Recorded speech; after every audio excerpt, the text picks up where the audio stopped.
Welcome to the Siljander Podcast, where you will find actionable tips, tricks, and strategies for the millennials.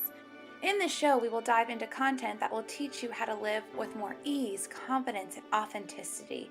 Here we will start with a foundation of compassion for ourselves, and then spread that compassion to others.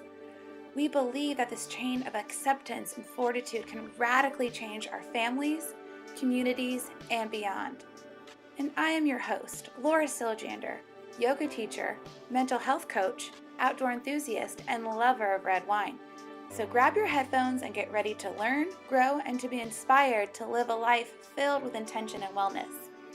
If you like the show, follow me on Instagram at practice_compassion, or check out my website, laurasiljander.com. I am so glad you are here, and I hope you enjoy the show. Hello, thank you again for joining me for the Siljander Podcast. Your support means everything, so thank you so much for being here. I really appreciate you. We just got back from our trip out west. If you didn't listen to the last episode, I briefly covered that we pack up our little camper. It's a 16-foot Scamp, and we head out west to Colorado, Utah, California. And we live in North Carolina, so it takes a few days. And we typically do this in the summer, but every other Christmas, we will head out west. And I will have to say, per usual, Moab, Utah takes the cake. It is one of my favorite places in the entire world that I have seen so far.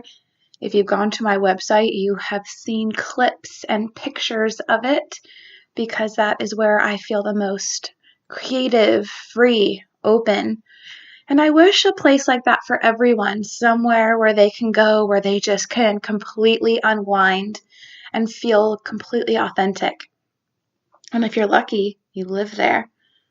We don't live there. We live in the coastal Carolina area, another place where I can feel authentic. We are very close to the beach. We like to surf and be outside. I guess the common theme is I like these vast outdoor spaces that make me feel small, like canyons and the ocean. But again, I wish this for everyone, that they have a place where they can feel this way. And if you don't, it's a privilege that we get to explore, but keep exploring, keep exploring. But this week, I really want to talk to you all about a topic that is a little bit scary, maybe vulnerable, maybe you shy away from it, and the topic is fear. What a deep topic that can be, is fear. I don't feel like I need to define fear. I think we all know what fear feels like. We also feel fear somewhat differently. There's definitely some obvious overlap, but I think it's still a very individual experience. I want to cover fear in a different light, because whether you realize it or not, we experience fear often, and I would say perhaps on a weekly or daily basis. Let me explain. I believe fear was meant as a survival skill. Yes, fear, I think, is a survival skill. What makes humans have used fear as a skill to fear a predator regarding your safety, or to fear famine so you don't starve. However, we are now fearful of so much more than things that threaten our survival. We fear being open and transparent with loved ones. We fear asking for a raise that we deserve at work. We also fear someone who appears to be different from us because we don't understand them or their ideologies. These are bigger fears. But what about the smaller ones? Fear of sounding stupid. Fear that we won't be accepted. Fear of accepting the love we think we deserve. Okay, that's a big one. If you fear that you are unlovable, then you probably won't have a healthy, lovable relationship in your life. That's a big fear. That's a big one. But all of these small fears, fear that we're not thin enough or fear that we're not smart enough, all these little fears has turned from a survival skill to an impediment, something that blocks us from our success, from reaching our full potential, from being authentic. This type of fear can isolate us from love and connection. Do you know someone like this? Is this person you? I'm not doubting that when we feel fear, our brain doesn't go into a frenzy. Fear says that if we walk in front of a car, we could die. Fear also says if we say the wrong thing in front of people, you could die. Fear says if you see a lion in the wild, you could die. Fear also says if we ask for a raise at work, we could die. Do you understand that we are using fear a little bit incorrectly? However, it is a feeling that we all experience, and I'm trying to teach you how to get that fear under control, how to relinquish it, how to not let it drive your car. It does not belong in the driver's seat. Do not get me wrong. We all have legitimate fears in our life. 100% we have legitimate fears. We fear people who can actually harm us or people who have harmed us. We fear for our children. We fear for our loved ones. That's not the fear that I'm referring to. That is legitimate.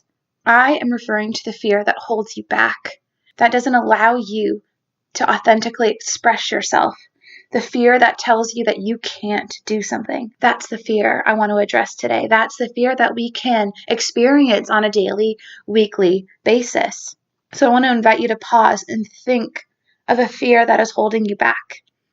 It could be something small as I want to dye my hair purple, but I'm fearful of what people will think of me. Maybe people won't think I'm professional or they can't take me seriously. Or it could be an even bigger fear, such as fear of coming out of the closet as gay. That's a big one. Or fear of being vulnerable in one of your relationships and actually speaking what's on your heart, to let that tear fall, to actually open up. Step 1 is to identify when you feel this unnecessary fear, to catch it when it's occurring in your mind. Because to change your mind means to change your whole world. So again, what are you afraid of? What fears are holding you back? What emotions or experiences are you missing out of because you are afraid of feeling them or doing them? Number 2, compassion meets courage. To sit in fear takes courage. To learn how to let it go takes compassion.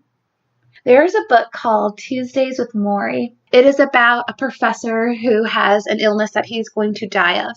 And he is trying to instill some knowledge in one of his past students who comes to visit every Tuesday. And again, he's going to die. And he talks about fear because if you think about it, what's more fearful than dying? That is the ultimate.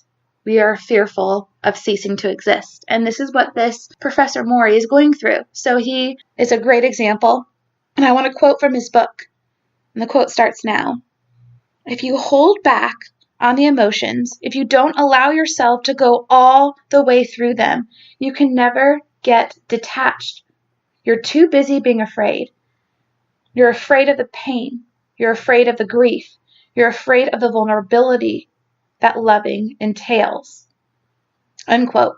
So following this passage, Morrie is asking us to sit in our fear, to stop avoiding, distracting, hiding. All of that needs to dissipate. We need to sit with our scary, crippling fear.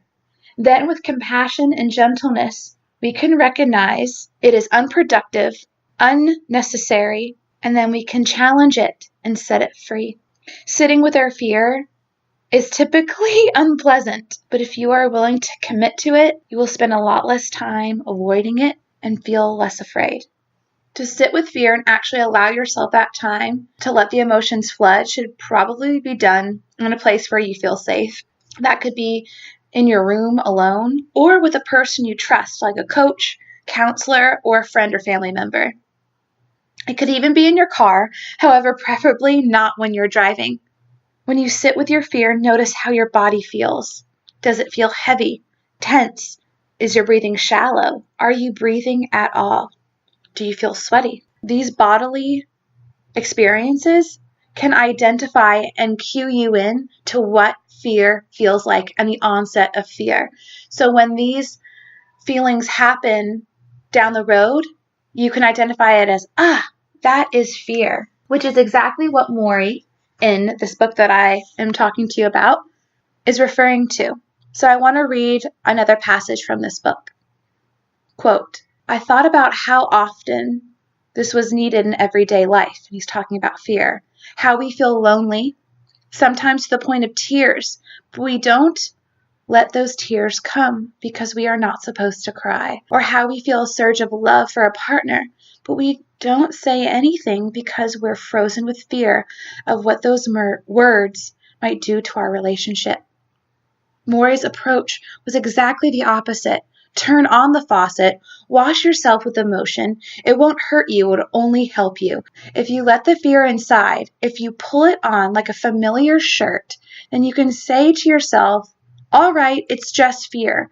I don't have to let it control me. I can see it for what it is. It is the same for loneliness. You let it go, let the tears flow, feel it completely, but eventually be able to say, all right, that was my moment with loneliness. I am not afraid of feeling lonely, but now I'm going to put that loneliness aside and know that there are other emotions in this world that I'm going to experience them as well. There are other emotions than fear. Experience those as well. Don't let this fear hold you back from starting your business, to walking into a yoga class, to talking to that person that you have a crush on, to taking that extreme step with your looks because it feels authentic to you. That's the fear I want you to sit with. The fear to actually be yourself and letting go of what others may think of you. As you can tell, I'm getting all riled up now, but that's step one, to notice that you're feeling that fear. Taking those bodily cues that maybe you hold your breath when you feel fear. Or you catch yourself in that mental space of, I'm not going to do this because, and usually that comes back to being afraid of something. And then step two is to sit with it. I'm afraid to speak in this meeting because I don't want to sound stupid. Okay, well, what if you did sound stupid in that meeting? Are they going to fire you? Probably not. May they chuckle, or maybe you may get some looks? Maybe, but will that actually kill you? Speak up, because sometimes, especially you introverts out there, you walk away from something saying, I wish I said this. And extroverts walk away saying, I don't know if I should have said that. So if you can find that happy medium in between, that's when you don't let fear hop into your driver's seat and drive your car around. But step one is to identify, and step two is to sit with it and to experience it. If you're looking at fear in a more elevated level, extreme fear, if you're feeling afraid to come out of the closet to your family because they're not going to accept who you are, those are things that you need to sit with, usually either by yourself or with someone that you trust. And you need to turn on that faucet of emotions and feel it. Let it run through your whole body because it's not going to kill you. So sit with it. And then after those emotions don't kill you, you can finally set it free. Let it go. And then you have a clear mind to make those decisions instead of not based on fear, but of what you actually want to do or what the best situation will be for you. But fear will not be a factor if you set it free, if you sit with it. Okay. That's enough for this week. That was a lot for this week.